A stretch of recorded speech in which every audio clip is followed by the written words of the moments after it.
नमस्कार दोस्तों, आप सभी का बहुत बहुत स्वागत है आज की इस वीडियो में। मेरा नाम रुद्रेश शुक्ला है, मैं पढ़ता हूं जवाहरलाल नेहरू विश्वविद्यालय में और ये वीडियो है आज उसी के संदर्भ में है। हम बात करने वाले हैं कि आप अगर जेएनयू में पढ़ते हैं तो क्या आप यूपीएससी क्लियर कर सकते हैं कि नहीं कर सकते हैं। मतलब अगर आप देखिए, मोस्टली बच्चे जो हायर स्टडीज़ के लिए जेएनयू में आते हैं, एमए करने के लिए आते हैं, उनका गोल यही होता है कि वो यूपीएससी क्रैक करें। और अगर उनका गोल ये नहीं होता है तो वो परस्यू करना चाहते हैं हायर एजुकेशन, वो चाहते हैं कि वो बने रिसर्च स्कॉलर। तो अगर आप बनना चाहते हैं रिसर्च स्कॉलर तो आपके लिए डेफिनेटली नो डाउट आपको जेएनयू आना ही चाहिए। पर अगर आप यूपीएससी एस्पिरेंट हैं, आपको यूपीएससी क्लियर करना है, then definitely there should be a doubt कि क्या आपको जेएनयू आना चाहिए कि नहीं आना चाहिए। तो आप अगर यूपीएससी एस्पिरेंट हैं तो आपके लिए जेएनयू फ्रूटफुल होगा कि नहीं होगा, जेएनयू आने से आपके लिए फायदे हैं या फिर क्या आपको चैलेंजेस फेस करने पड़ेंगे if you come to JNU for UPSC. देखिए, पहली बात आपके लिए जो इम्पोर्टेंट है वो यहाँ की टाइम इम्पोर्टेंट है। बिकॉज देखिए, आपको प्रिपरेशन करने के लिए टाइम चाहिए होगा और टाइम आपको यहाँ मिलेगा कि नहीं मिलेगा, बात करेंगे उसके बारे में। और साथ ही क्या होता है जीरो सेमेस्टर, ये एक ऐसा सेमेस्टर है। आप देखिए, ऐसे बच्चे जिनको टाइम बहुत कम मिल रहा होता है वो कई बार जीरो सेमेस्टर ले लेते हैं, जिससे कि वो अपने स्टडीज के लिए प्रिपरेशन में टाइम निकाल पाए। साथ ही बात करेंगे कि आखिर आपका पर्पस क्या है, वही सेम बात कि आपको यूपीएससी क्लियर करना है, आपको देना है सिविल सर्विसेज या फिर आपको जाना है हायर एजुकेशन में, या फिर अगर आप दोनों के बीच फंसे हुए हैं तो ये आप जल्दी इसको क्लियर कर लीजिए। और जब आपका अगले हम बात करेंगे और बेनिफिट्स आपके क्या हैं कि अगर आप जेएनयू पढ़ते हैं then how JNU can help you in UPSC preparation. तो स्टार्ट करते हैं। स्टार्ट से देखिए, टाइम की बात है। बहुत ही बड़ा कंस्ट्रेंट ये है यूपीएससी एस्पिरेंट्स के लिए कि क्या वो जेएनयू में रह करके यूपीएससी क्लियर कर पाएंगे। वो कर लेंगे, उनके अंदर बिलीफ है वो कर लेंगे, पर क्या उनको टाइम मिलेगा along with their course studies.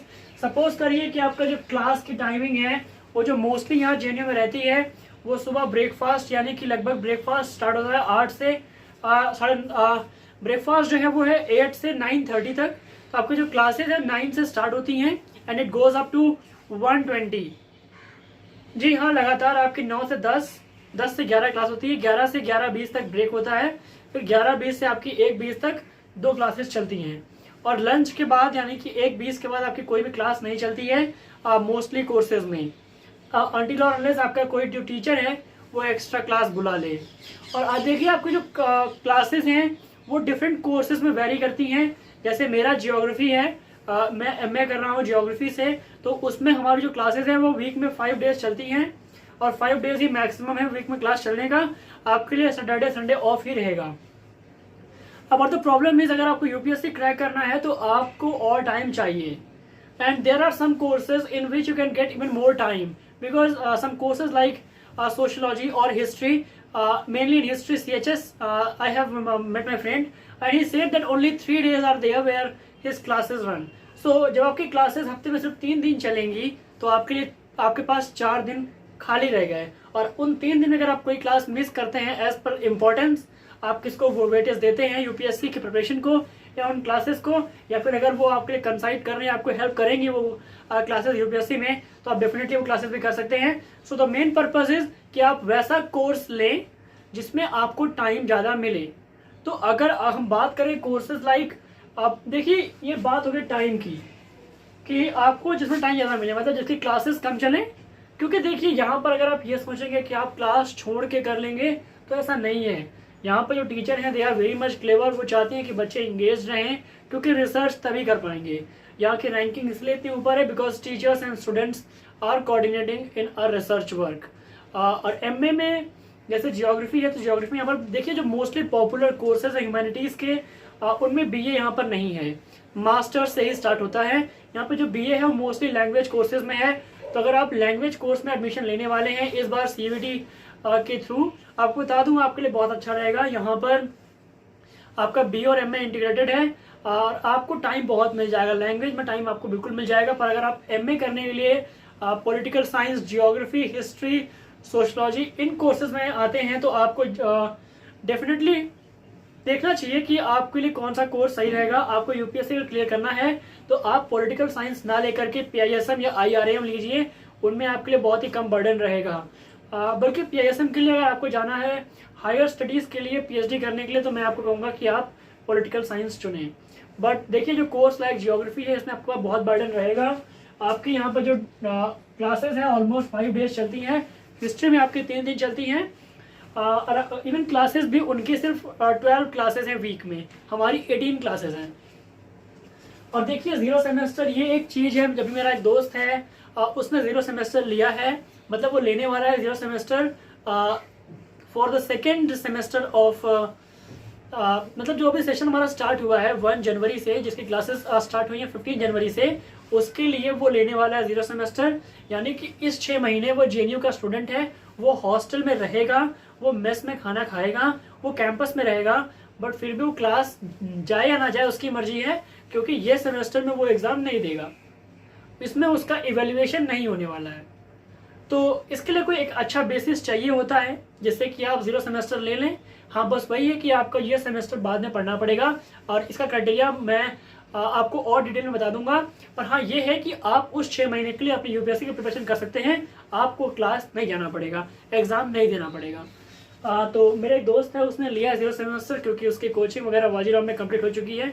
इस साल वो भी सेल्फ प्रिपरेशन से तैयारी करे। अब उसने अब तक उसने एक भी अटेम्प्ट नहीं दिया है। अभी उसकी 21 साल अभी लेटेस्ट हुई है रिसेंट ही, तो अभी वो उसकी तैयारी ऑलमोस्ट कंप्लीट है, उसके नोट्स प्रिपेयर्ड हैं। तो वो 6 महीने का ये 0 सेमेस्टर लेकर के वो तैयारी कर रहा है। और बाकी मैं आपको बताऊँ, मेरी क्लास में अब तक 2 बच्चे ऐसे हैं जिन्होंने लिया 0 सेमेस्टर। एक ने कोर्स छोड़ दिया क्योंकि उसका यूपीएससी मेंस निकल गया था, तो यहाँ मेंस उसका यहाँ आने के पहले निकल गया था, बट फिर भी उसने एडमिशन लिया, फिर कैंसिल कर दिया क्योंकि टाइम नहीं मिल रहा था। और मेरा भी एक दोस्त है, उसका बीपीएससी का मेंस अभी वो दे करके आया है और अच्छा गया है। सो कहने की बात ये है कि यहाँ पर आपको ऑलमोस्ट हर जगह ऐसे बच्चे मिल जाएंगे जो तैयारी कर रहे हैं यूपीएससी की, बट ये है कि आप टाइम निकालना पड़ेगा आपको। आप अपने ग्रेड्स को सेक्रीफाइस कर सकते हैं जिससे कि आपकी यूपीएससी की प्रिपरेशन हो पाए। तो ये आपकी बात हो गई 0 सेमेस्टर की।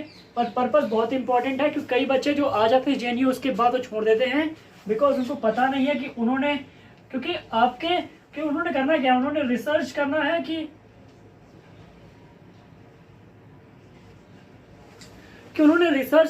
उन्होंने यूपीएससी देना है। आपको बता दूं, हमारे ज्योग्राफी में आपको सारे ही कोर्सेज में कराएंगे प्रैक्टिकल, मतलब हमारे ज्योग्राफी के सारे पेपर्स में कराते हैं प्रैक्टिकल, जो कहीं काम नहीं आने वाला यूपीएससी में। बट फिर भी ये आपको यहाँ करना पड़ेगा। जीआईएस, रिमोट सेंसिंग, आपको इन सब में समय देना पड़ेगा। तो ये आपकी चॉइस है कि आप रिसर्च में आपको आगे जाना है तो आप जेएनयू आइए, अगर आपको नहीं जाना है तो आप तैयारी बाहर रह के भी कर सकते हैं। बाकी अगर आपको बताऊं, अगर आप जेएनयू आते हैं तो आपके लिए और कौन कौन से बेनिफिट्स हैं, लाइक आपको लाइब्रेरी का, आप लाइब्रेरी आपके लिए बहुत हेल्पफुल हो सकती है। आप यहाँ पर अप टू 6 बुक्स इशू करा सकते हैं, उसको आप 14 डेज में रिटर्न कर सकते हैं, या फिर 14 डेज के बाद रिन्यू कर सकते हैं। और बाकी आप दिल्ली में रहेंगे तो आपके लिए दिल्ली में रहने की इससे बेटर जगह नहीं है। कैंपस बहुत ब्यूटीफुल है। आपको इवन विद इन कैंपस आपको बहुत सारे पेड़, जंगल भी मिल जाएगा। यानी कि कहने का मतलब ये है कि यहाँ पर नेचुरल एनवायरनमेंट है। दिल्ली का पॉल्यूशन भले ही यहाँ पर हवा में रहता हो, पर उतना कंजेशन यहाँ पर दिल्ली की तरह नहीं है। It's almost a different place even being within a Delhi. तो आपको ये बहुत ही अच्छा इन्वायरमेंट देता है आपको। तो आपको जेएनयू जो है बहुत ही अच्छा एटमॉस्फेयर इन्वायरमेंट प्रोवाइड करता है, जो आपके लिए बहुत ही अच्छा रहेगा। तो आप दिल्ली में रहेंगे, आप सारी जो शॉप्स हैं मुखर्जी नगर में, राजेंद्र नगर में, करोल बाग में, आप उसका एक्सेस कर सकते हैं। जेएनयू के नियर बाई बेगूसराय, यहाँ पर भी आप जा सकते हैं। आपको बुक्स मिल जाएंगी यूपीएससी की, और आप मंथली मैगजीन्स वगैरह बाई कर सकते हैं। और आपको इन आपके हॉस्टल में भी आपको न्यूज़पेपर मिलता रहेगा अगर आप उसको लेते हैं तो। देखिए बाकी आपको यहाँ पर ऐसे बहुत सारे स्टूडेंट्स मिल जाएंगे जो तैयारी कर रहे हैं, जिनका मेंस हो रखा है, कई बार हो रखा है, या फिर अभी जो इनका मेंस अभी लेटेस्ट निकला है। सो आपको यहाँ पर सीनियर्स भी मिल जाएंगे, ऐसे आपके बैचमेट्स वैसे मिल जाएंगे जो ऑलमोस्ट प्रिपरेशन में हैं। मेरे ऐसे भी दोस्त हैं जिन्होंने यूपीएससी की कोचिंग कर रखी है, मुझसे कहते हैं कि तुम कोचिंग मत देना, तुम्हें हम पढ़ा देंगे, हमको लाख रुपए दे देना। सो कहने का मतलब ये है कि उनके पास उनके नोट्स भी हैं। सो यहाँ पर आपको ऐसे फ्रेंड्स मिल जाएंगे, ऐसे बैचमेट्स मिल जाएंगे जो ऑलरेडी यूपीएससी के प्रिपरेशन में कई लंबे समय से हैं। अब बाकी अगर आपको बात करें तो एनवायरनमेंट आपको अच्छा मिलेगा, आपको मेस मिल जाएगा, आपको खाना बनाना नहीं है, आपको अगर आप खुद सोचिए, आपको 35 रुपये में 40 रुपये में आपको डिनर मिल रहा है। भरपेट खाना जितना खाइए इतना आपको दिल्ली में और कहीं नहीं मिलेगा। अगर आप खुद रह के बनाएंगे तब भी आपको कॉस्ट इसके ऑलमोस्ट बराबर ही पड़ेगा, पर आपका समय बहुत जाएगा। तो कहने का मतलब ये है कि आपको मेस की फैसिलिटी मिलती है। खाना भले ही आपको मंथली चार्ज आएगा नियर अबाउट 3200 3500, बट फिर भी यहाँ पर इतना बॉयज़ हॉस्टल में इतना मंथली बिल आता है जितनी गर्ल्स हॉस्टल वहाँ पर कम आता है। 2500 2700 2800 मैक्सिमम इतना जाता है। तो और आप बाकी आपको कैंपस जो बहुत ही अच्छा कैंपस है, आप वहाँ पर रहेंगे, आपके फ्रेंड्स बनेंगे जो खुद भी ऑलरेडी उस तैयारी में हैं। सो मुझे लगता है कि ये कुछ इंपॉर्टेंट बातें हैं जो आपको जाननी चाहिए before you come to JNU, because आपके जो CUET PG या फिर CUET UG के एडमिशन्स हैं, ये एंट्रेंस एग्ज़ाम होगा मार्च में होने वाला है। और आज जो डेट है it is 27 January 2024। So friends, आपके लिए इम्पोर्टेंट था कि आप किसी हल्के कोर्स में आएँ, मतलब जिसमें बहुत काम ना हो। जियोग्राफी, पॉलिटिकल साइंस, ऐसे जो बड़े सब्जेक्ट्स हैं इनको आप अवॉइड कर सकते हैं। इंटरनेशनल रिलेशंस, बाकी जो लैंग्वेज के कोर्सेज हैं उनको आप ले सकते हैं। बाकी वुमेन स्टडीज़, आप ऐसे डिज़ास्टर मैनेजमेंट, आप ऐसे कोर्सेज लीजिए जिसमें आपको काफ़ी कम वर्कलोड रहेगा और आपकी क्लासेस भी कम ही चलेंगी।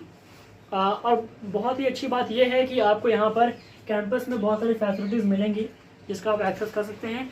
आई होप जो वीडियो है ये इन्फॉर्मेटिव होगी आपके लिए। और तो मुझे नहीं लग रहा कि मैंने बहुत कुछ बताया है, और जितना मैं एक्सेप्ट कर रहा था मैं आपको बताऊंगा। तो अगर आपके डाउट हैं तो आप कमेंट बॉक्स में पूछ सकते हैं, I will definitely reply to it. So thank you for watching. अगर आप नया चैनल पे आप सब्सक्राइब कर सकते हैं, आपके और भी दोस्त हैं जिनके वीडियो हेल्प कर सकती है, देन प्लीज़ शेयर। उससे आप उनकी भी हेल्प करेंगे और मेरी भी। Thank you for watching, see you in the next video.